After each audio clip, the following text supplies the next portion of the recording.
নমস্কার বন্ধুরা, টুম্পার রান্নাঘরের পক্ষ থেকে আপনাদের সকলকে আবারও শুভেচ্ছা এবং অভিনন্দন। বন্ধুরা, এই যে দেখেন, আজকে আবার চলে আসলাম অনেক দিন পরে এই যে ছাদে একটু রান্না করতে শখ করে। তো সবসময় আসা হয়ে পারে না, বাচ্চা ছোট, এই জন্য তো আজকে রান্নাটা করছি। উনানটা প্রথমে জেলে নিলাম, রান্না করব শাপলা পাতা মাছ। এই যে গোটা মাছটা ভালো করে কেটে সেদ্ধ করে ছাল উঠিয়ে পরিষ্কার করে নিচ্ছি। এখন এই যে বাড়ি এনে রান্নাটা করব। সরিষার তেল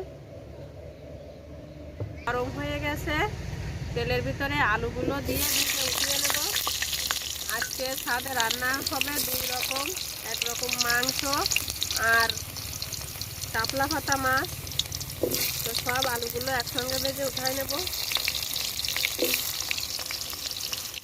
আলুতে একটু সামান্য লবণ দিচ্ছি আর একটু হলুদ গুঁড়া।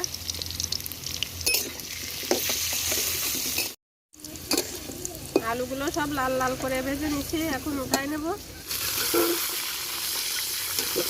এর ভিতরে দিয়ে দেব লবণ, হলুদ গুঁড়া। মাছ ভালো করে মেখে অল্প অল্প করে মাছগুলো ভেজে নেব।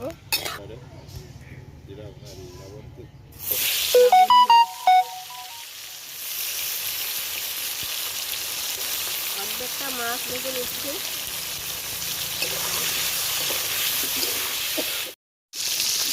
এই মাছগুলো আমার ভেজে নেওয়া হয়ে গেছে, মাছগুলো এখন উঠাই নেব।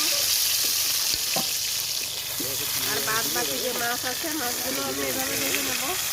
মাছগুলো সব ভেজে উঠাই নিছি, এখন দিয়ে দেব ফোড়নে গোটা জিরা, তেজপাতা, পেঁয়াজ কুচি।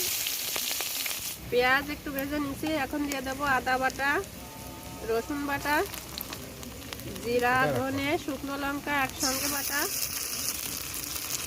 গোটা গোটা চুই ঝাল,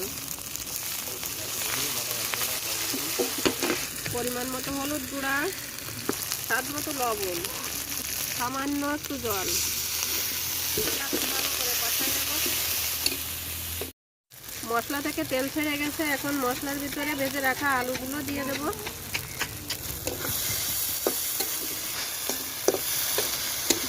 আলুর সঙ্গে কষাই নিচ্ছি, এখন এই যে মাছগুলো দিয়ে দিচ্ছি, ভালো করে কষাই নেব। ভালোভাবে কষাই নিচ্ছি, এখন দিয়ে দেব জল।